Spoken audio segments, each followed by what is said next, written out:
ಎಲ್ಲರಿಗೂ ನಮಸ್ಕಾರ. Welcome back to my channel. ನಾನು ಲಲಿತಾ. ಸೀಸನ್ನಲ್ಲಿ ಸಾಮಾನ್ಯವಾಗಿ ಮಾವಿನಕಾಯಿ ರೆಸಿಪೀಸ್ನ ಎಲ್ಲರೂ ಇಷ್ಟಪಟ್ಟೇ ಪಡ್ತಾರೆ. ಇವತ್ತು ಕೂಡ ನಾನು ಅಷ್ಟೇ ಮಾವಿನಕಾಯಿ ರೆಸಿಪೀಸ್ ಅಂದರೆ ಅದರಲ್ಲಿ ಚಿತ್ರಾನ್ನನ ನಾನು ಮಾಡಲಿಕ್ಕೆ ಹೊರಟಿದ್ದೀನಿ. ರಾ ಮ್ಯಾಂಗೋ ತೊಗೊಂಡು ಅದರಲ್ಲೂ ತೋತಾಪುರಿ ಮಾವಿನಕಾಯಿ ಇದೆಯಲ್ಲ, ಗಿಣಿಮುತಿ ಮಾವಿನಕಾಯಿ ಅಂತ ಹೇಳ್ತೀವಿ, ಅದರಲ್ಲಿ ನಾನು ಇವತ್ತಿನ ವಿಡಿಯೋದಲ್ಲಿ ಮಾವಿನಕಾಯಿ ಚಿತ್ರಾನ್ನವನ್ನು ತೋರಿಸ್ತಾ ಇದ್ದೇನೆ ಹೇಗೆ ಮಾಡೋದು ಅಂತೇಳ್ಬಿಟ್ಟು. ಇಲ್ಲಿ ನಾನು ಮಾವಿನಕಾಯನ್ನು ಚೆನ್ನಾಗಿ ತೊಳೆದು ಅದನ್ನು ಈ ರೀತಿಯಾಗಿ ತುರ್ಕೊತಾ ಇದ್ದೀನಿ. ಈ ಒಂದು ಸೀಸನ್ನಲ್ಲಿ ಮಾವಿನಕಾಯಲ್ಲಿ ಮಾಡ್ತಕ್ಕಂಥ ಪ್ರತಿಯೊಂದು ರೆಸಿಪಿಗಳು ಕೂಡ ಎಲ್ರಿಗೂ ತುಂಬಾ ಇಷ್ಟ ಆಗ್ತಾ ಹೋಗುತ್ತೆ. ಅದರಲ್ಲೂ ಮಾವಿನಕಾಯಿ ಉಪ್ಪಿನಕಾಯಿ, ಮಾವಿನಕಾಯಿ ಗೊಜ್ಜು, ಮಾವಿನಕಾಯಿ ಚಟ್ನಿ ಹಾಗೂ ಮಾವಿನಕಾಯಿ ಜ್ಯೂಸ್ ಕೂಡ ತುಂಬಾ ಚೆನ್ನಾಗಿರುತ್ತೆ. ಆದರೆ ರೈಸ್ ಐಟಮಲ್ಲಿ ಚಿತ್ರಾನ್ನ ಸೂಪರಾಗಿರುತ್ತೆ. ಬನ್ನಿ ಮಾವಿನಕಾಯಿ ಚಿತ್ರಾನ್ನನ ಹೇಗೆ ಮಾಡೋದು ಅಂತ ಸರಳವಾಗಿ ನಾನು ತೋರಿಸ್ಕೊಡ್ತಾ ಇದ್ದೀನಿ. ನಾನು ಮೊದಲಿಗೆ ಅದಕ್ಕೆ ಬೇಕಾದಂಥ ಸಾಮಗ್ರಿಗಳನ್ನು ತೊಗೊಂಡಿದ್ದೀನಿ. 4 ಗಡ್ಡೆ ಈರುಳ್ಳಿ, ಬೆಳ್ಳುಳ್ಳಿ, ಹಸಿರುಮೆಣಸಿನ್ಕಾಯಿ, ಕೊತ್ತಂಬರಿ ಹಾಗೂ ಕರಿಬೇವನ್ನು ಕೂಡ ತೊಗೊಂಡಿದ್ದೀನಿ. ಇದೆಲ್ಲದಲ್ಲೇ ಉಳಿದಂಥ ಇಂಗ್ರೀಡಿಯೆಂಟ್ಸು ಮಾಡ್ತಾ ನಿಮಗೆ ಗೊತ್ತಾಗ್ತಾ ಹೋಗುತ್ತೆ. ಇದೆಲ್ಲವನ್ನು ಚೆನ್ನಾಗಿ ಹೆಚ್ಚಿಟ್ಕೊಂಡಿದ್ದೀನಿ.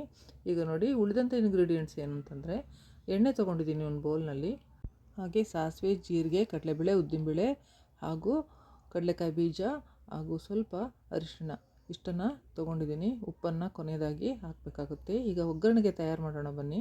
ನಾನು ಒಂದು ಕಡಾಯಿಯಲ್ಲಿ ಈಗ ಒಗ್ಗರಣೆಯನ್ನು ಮಾಡ್ಕೋತಾ ಇದ್ದೇನೆ. ಕಡಾಯಿ ಬಿಸಿ ಆದ ಮೇಲೆ ಎಣ್ಣೆಯನ್ನು ಹಾಕ್ತಾಯಿದ್ದೇನೆ. ಒಂದು 3/4 ಬೌಲ್ ಇದರಲ್ಲಿ ನಾನು ಎಣ್ಣೆಯನ್ನು ಹಾಕ್ಕೊಂಡಿದ್ದೀನಿ. ಎಣ್ಣೆ ಬಿಸಿಯಾದ ನಂತರ ಸಾಸಿವೆಯನ್ನು ತೊಗೊಂಡಿದ್ದೀನಿ. ಅರ್ಧ ಸ್ಪೂನಷ್ಟು ಸಾಸಿವೆಯನ್ನು ಸಿಡಿಸ್ತಾ ಇದ್ದೇನೆ. ಹಾಗೆ ಅರ್ಧ ಸ್ಪೂನಷ್ಟು ಜೀರಿಗೆ ಕೂಡ ಇವಾಗ ಸೇರಿಸ್ತಾ ಇದ್ದೇನೆ. ಸಾಸಿವೆ ಮತ್ತು ಜೀರಿಗೆ ಪಟಪಟ ಅಂತ ಸಿಡಿತಾ ಇದೆ ನೋಡಿ. ಇವಾಗ ಈ ಥರ ಸಿಡಿಯುವಾಗಲೇ ನಾವು ಉಳಿದಂಥ ಇಂಗ್ರೀಡಿಯೆಂಟ್ಸ್ ಆದಂತಹ ಕಡಲೆಬೇಳೆಯನ್ನು ಸೇರಿಸ್ತಾ ಇದ್ದೇನೆ. ಕಡಲೆಬೇಳೆ ನಂತರ ಉದ್ದಿನಬೇಳೆಯನ್ನು ಕೂಡ ಸೇರಿಸ್ತಾ ಇದ್ದೇನೆ. ಎರಡನ್ನೂ ಕೂಡ ಒಂದೊಂದು ಸ್ಪೂನ್ ತೊಗೊಂಡಿದ್ದೀನಿ ನಾನಲ್ಲಿ. 1 ಸ್ಪೂನ್ ಕಡಲೆಬೇಳೆ ಹಾಗೂ 1 ಸ್ಪೂನ್ ಉದ್ದಿನಬೇಳೆ. ಅದು ಕೂಡ ಸ್ವಲ್ಪ ಫ್ರೈ ಆಗ್ತಾ ಹೋಗ್ತಾ ಇದೆ ನೋಡಿ. ಇವಾಗ ಫ್ರೈ ಆಗ್ತಾ ಇರಬೇಕಾದ್ರೆ ಈಗ ನಾನು ಕಡಲೆ ಬೀಜವನ್ನು ಸೇರಿಸ್ತಾ ಇದ್ದೇನೆ. ನೀವು ಕಡಲೆ ಬೀಜನ ಸಪ್ರೇಟು ಹುರಿದು ಕೂಡ ಇಟ್ಕೋಬೋದಾಗಿದೆ. ನಾನು ಇಲ್ಲಿ ಡೈರೆಕ್ಟಾಗಿ ಸೇರಿಸ್ತಾ ಇದ್ದೇನೆ. ಇವುಗಳನ್ನು ಫ್ರೈ ಮಾಡಬೇಕಾದ್ರೆ ಕಡಲೆ ಬೀಜ ಆಗಲಿ, ಕಡಲೆಬೇಳೆ ಆಗಲಿ, ಉದ್ದಿನಬೇಳೆ ಆಗಲಿ ಸೀದೋಗ್ದಂಗೆ ಬ್ರೌನ್ ಕಲರ್ ಬರೋವರೆಗೂ ಹುರಿದ್ರೆ ಸಾಕಾಗುತ್ತೆ. ಈಗ ನಾನು ಉದ್ದುದ್ದವಾಗಿ ಹೆಚ್ಚಿಟ್ಟುಕೊಂಡಿರ್ತಕ್ಕಂಥ ಹಸಿಮೆಣಸಿನಕಾಯನ್ನು ಸೇರಿಸ್ತಾ ಇದ್ದೇನೆ. ಹಾಗೆ ಕರಿಬೇವನ್ನು ಕೂಡ ಈ ಸಮಯದಲ್ಲಿ ಸೇರಿಸ್ತಾ ಇದ್ದೇನೆ. ಕರಿಬೇವು ಮತ್ತು ಹಸಿರುಮೆಣಸಿನಕಾಯಿ ಜೊತೆಗೆ ಈರುಳ್ಳಿಯನ್ನು ಕೂಡ ಹಾಕ್ತಾಯಿದ್ದೇನೆ. ಈ ಮೂರನ್ನು ಇವಾಗ ಚೆನ್ನಾಗಿ ಮಿಕ್ಸ್ ಮಾಡಿ ಮಧ್ಯಮ ಉರಿಯಲ್ಲಿ ಇದನ್ನು ನಾವು ಫ್ರೈ ಮಾಡ್ಕೋಬೇಕಾಗುತ್ತೆ. ಅಂದರೆ ಮೀಡಿಯಮ್ ಫ್ಲೇಮಲ್ಲಿ ಇದನ್ನು ಫ್ರೈ ಮಾಡ್ಕೋಬೇಕಾಗುತ್ತೆ. ಇದನ್ನು 50% ಫ್ರೈ ಆದರೆ ಸಾಕು. ಈ ಸಮಯದಲ್ಲಿ ನಾನು ಒಂದು ಇಂಗ್ರೀಡಿಯೆಂಟ್ನ ನಿಮಗೆ ಹೇಳ್ತಾ ಇದ್ದೇನೆ. ಅದು ಬೆಳ್ಳುಳ್ಳಿ. ಈ ಗಾರ್ಲಿಕ್ಕನ್ನು ಜಜ್ಜಿ ಇಟ್ಕೊಂಡಿದ್ದೇನೆ. ಮ್ಯಾಶ್ ಮಾಡಿದಂತಹ ಗಾರ್ಲಿಕ್ಕನ್ನು ಈ ಸಮಯದಲ್ಲಿ ಸೇರಿಸ್ತಾ ಇದ್ದೇನೆ. ಈ ಒಂದು ಬೆಳ್ಳುಳ್ಳಿಯನ್ನು ಸೇರಿಸೋದ್ರಿಂದ ಈ ಒಂದು ಚಿತ್ರಾನ್ನಕ್ಕೆ ಒಳ್ಳೆ ಘಮ ಬರುತ್ತೆ ಹಾಗೂ ತುಂಬಾ ಟೇಸ್ಟಿ ಆಗಿರುತ್ತೆ ಚಿತ್ರಾನ್ನ. ಈ ಒಂದು ಚಿತ್ರಾನ್ನಗಳಿಗೆ ನಾನು ಸಾಮಾನ್ಯವಾಗಿ ಬೆಳ್ಳುಳ್ಳಿಯನ್ನು ಬಳಸ್ತೇನೆ. ಕೆಲವರು ಬೆಳ್ಳುಳ್ಳಿಯನ್ನು ಇಷ್ಟಪಡಲ್ಲ, ಅವರು ರಿಜೆಕ್ಟ್ ಮಾಡ್ಬೋದು, ಆಪ್ಷನ್ ಅವ್ರಿಗೆ. ಬಟ್ ಬೆಳ್ಳುಳ್ಳಿ ಹಾಕೋದ್ರಿಂದ ಒಳ್ಳೆ ಟೇಸ್ಟ್ ಅಂತೂ ಬಂದೇ ಬರುತ್ತೆ ನೋಡಿ. ಬೆಳ್ಳುಳ್ಳಿ ಕೂಡ ಚೆನ್ನಾಗಿ ಫ್ರೈ ಆಯಿತು. ಈಗ ನಾವು ಇದಕ್ಕೆ ಈಗಾಗಲೇ ತುರಿದಿಟ್ಟುಕೊಂಡಿರ್ತಕ್ಕಂತಹ ರಾ ಮ್ಯಾಂಗೋ ಮಾವಿನಕಾಯಿ ತುರಿಯನ್ನು ಸೇರಿಸ್ತಾ ಇದ್ದೇನೆ. ಇದಕ್ಕೆ ಹುಳಿ ಮಾವಿನಕಾಯಿ ಅಥವಾ ತೋತಾಪುರಿ ಮಾವಿನಕಾಯಿ ಯಾವುದನ್ನಾದರೂ ಬಳಸ್ಬೋದಾಗಿದೆ. ಹುಳಿ ಮಾವಿನಕಾಯಿ ಆದರೆ ಈ ಒಂದು ತುರಿಯನ್ನು ಕಡಿಮೆ ತೊಗೊಂಡ್ರೆ ಸಾಕಾಗುತ್ತೆ, ಅದು ಹುಳಿ ಇರುತ್ತೆ. ಬಟ್ ಇದು ತೋತಾಪುರಿ ಆಗಿರೋದ್ರಿಂದ ಸಿಹಿಯಾಗಿರುತ್ತೆ. ಹಾಗಾಗಿ ಹೆಚ್ಚಿಗೆ ಇದನ್ನು, ಹುಳಿ ಅಂಶ ಕಡಿಮೆ ಇರೋದ್ರಿಂದ ಹೆಚ್ಚಿಗೆ ಇದನ್ನು ನಾನು ತುರಿದು ಹಾಕ್ಕೊಂಡಿದ್ದೀನಿ. ಇದನ್ನು ಚೆನ್ನಾಗಿ ಮಿಕ್ಸ್ ಮಾಡಿ ಫ್ರೈ ಮಾಡಿದ ನಂತರ ಈಗ ಇದಕ್ಕೆ ಫ್ಲೇಮನ್ನು ಕಡಿಮೆ ಇಟ್ಕೊಂಡು ನಾವು ಅರಿಶಿಣ ಪುಡಿಯನ್ನು ಹಾಕಬೇಕಾಗುತ್ತೆ. ನಾನು ಒಂದು ಅರ್ಧ ಸ್ಪೂನಷ್ಟು ಅರಿಶಿಣ ಪುಡಿಯನ್ನು ಹಾಕ್ಕೊಂಡಿದ್ದೀನಿ. ಹಾಗೆ ರುಚಿಗೆ ತಕ್ಕಷ್ಟು ಉಪ್ಪನ್ನು ನಾನು 1.5 ಸ್ಪೂನಷ್ಟು ತೊಗೊಂಡಿದ್ದೀನಿ. ಇದನ್ನು ನೋಡಿ ನೀವು ಹಾಕ್ಕೋಬೇಕಾಗುತ್ತೆ.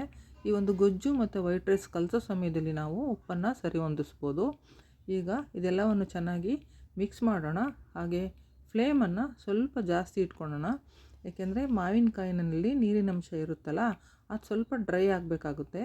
ಹಾಗಾಗಿ ಸ್ವಲ್ಪ ಫ್ಲೇಮನ್ನು ಮೀಡಿಯಮ್ ಫ್ಲೇಮ್ ಇಟ್ಕೊಂಡು ಇದನ್ನು ಚೆನ್ನಾಗಿ ಬೇಯಿಸಬೇಕಾಗುತ್ತೆ. ಈ ರೀತಿಯಾಗಿ ಮಾವಿನಕಾಯಿ ಚೆನ್ನಾಗಿ ಒಂದು 3/4 ಬೆಂದರೆ ಸಾಕಾಗುತ್ತೆ. ಫ್ರೆಂಡ್ಸ್, ನೀವು ಈ ರೆಸಿಪಿಯನ್ನು ನೋಡಬೇಕಾದ್ರೆ ಏನಾದರೂ ಜಾಹೀರಾತುಗಳು ಬಂದರೆ ಅಡ್ವರ್ಟೈಸ್ಮೆಂಟನ್ನು ಸ್ಕಿಪ್ ಮಾಡಬೇಡಿ. ದಯವಿಟ್ಟು ಸ್ಕಿಪ್ ಮಾಡ್ದಲೇ ವಿಡಿಯೋನ ಕಂಪ್ಲೀಟಾಗಿ ನೋಡಿ.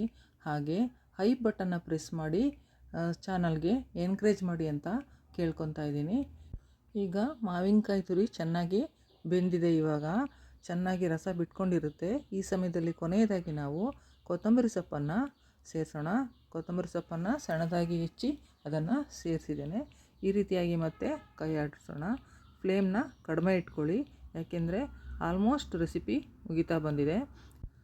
ಈ ಮಾವಿನಕಾಯಿ ಚಿತ್ರಾನ್ನಕ್ಕೆ ತಯಾರು ಮಾಡ್ತಕ್ಕಂಥ ಈ ಒಂದು ಚಿತ್ರಾನ್ನದ ಗೊಜ್ಜನ್ನು ನಾವು ಎಷ್ಟು ಬೇಕಷ್ಟು ಅನ್ನಕ್ಕೆ ಕಲಿಸ್ಕೊಂಡು ಉಳಿದಿದ್ದನ್ನು ನಾವು ಎತ್ತಿಟ್ಕೋಬೋದು.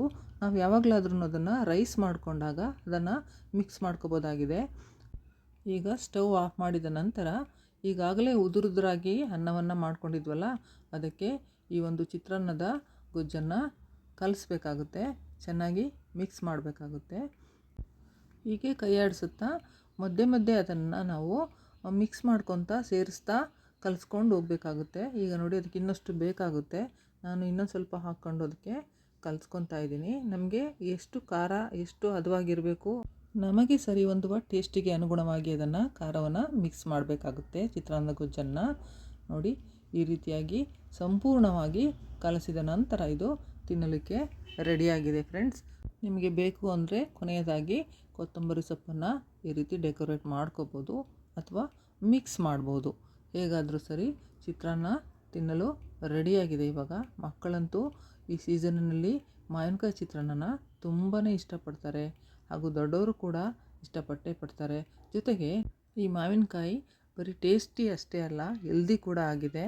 ಈ ಒಂದು ಚಿತ್ರಾನ್ನ ತಯಾರಾಯಿತು ಫ್ರೆಂಡ್ಸ್. ನಿಮಗೆ ಈ ರೆಸಿಪಿ ಇಷ್ಟ ಆದರೆ ದಯವಿಟ್ಟು ಈ ಒಂದು ರೆಸಿಪಿಗೆ ಲೈಕ್ ಕೊಡೋದನ್ನ ದಯವಿಟ್ಟು ಮರಿಬೇಡಿ ಅಂತ ಕೇಳ್ಕೊತಾ ಇದ್ದೀನಿ. ಹಾಗೆಯೇ ಇದನ್ನು ನಿಮ್ಮ ಮನೆಯಲ್ಲಿ ತಯಾರಿಸಿ ಹೇಗೆ ಬಂದಿದೆ ಅಂತ ಕಮೆಂಟ್ ಮೂಲಕ ದಯವಿಟ್ಟು ತಿಳಿಸಿ ಅಂತ ಹೇಳ್ತಾ ಇದ್ದೀನಿ.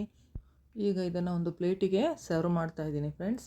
ದಯವಿಟ್ಟು ಲೈಕ್ ಕೊಡ್ತೀರಲ್ಲ, ನೀವು ಲೈಕ್ ಕೊಟ್ಟ ಮೇಲೆ ದಯವಿಟ್ಟು ಐ ಬಟನ್ನ ಪ್ರೆಸ್ ಮಾಡೋದ ಮರಿಬೇಡಿ, ಹಾಗೂ ಪಾಯಿಂಟ್ಸ್ಗಳನ್ನ ನೀಡಿ ಅಂತೇಳ್ಬಿಟ್ಟು ನಾನು ಕೇಳ್ಕೊತಾ ಇದ್ದೀನಿ. ಈ ಒಂದು ಚಿತ್ರಾನ್ನ ಈಗ ಪ್ಲೇಟ್ಗೆ ಸರ್ವ್ ಮಾಡಿ ಆಯಿತು. ತಿನ್ನಲು ತುಂಬಾ ಸೊಗಸಾಗಿರ್ತಕ್ಕಂಥ ಈ ಚಿತ್ರಾನ್ನದ ರೆಸಿಪಿಗೆ ಕಮೆಂಟಂತೂ ಬರೀಲೇಬೇಕು ನೀವು. ಹಾಗೆ ಈ ವಿಡಿಯೋನ ನಿಮ್ಮ ಫ್ರೆಂಡ್ಸ್ ಸರ್ಕಲ್ಗೆ ಶೇರ್ ಮಾಡೋದನ್ನ ಮರಿಬೇಡಿ ಫ್ರೆಂಡ್ಸ್. ನಮ್ಮ ಚಾನಲ್ಗೆ ನೀವು ಹೊಸಬರಾಗಿದ್ದರೆ ದಯವಿಟ್ಟು ಸಬ್ಸ್ಕ್ರೈಬ್ ಬಟನ್ನ ಪ್ರೆಸ್ ಮಾಡಿ ಚಾನಲ್ಗೆ ಜಾಯಿನ್ ಆಗಿ, ಹಾಗೂ ಈ ಒಂದು ಬೆಲ್ ಐಕಾನ್ನ ಪ್ರೆಸ್ ಮಾಡಿ ಆಲ್ ಬಟನ್ನ ಒತ್ತಿ. ಇದರಿಂದ ನೋಟಿಫಿಕೇಷನಲ್ಲಿ ನಮ್ಮ ವೀಡಿಯೋಸ್ಗಳು ನಿಮಗೆ ಫಸ್ಟ್ ರೀಚ್ ಆಗುತ್ತೆ ಅಂತ ಹೇಳ್ತಾ ಧನ್ಯವಾದಗಳನ್ನ ಹೇಳ್ತಾ ಇದ್ದೀನಿ. Thank you so much.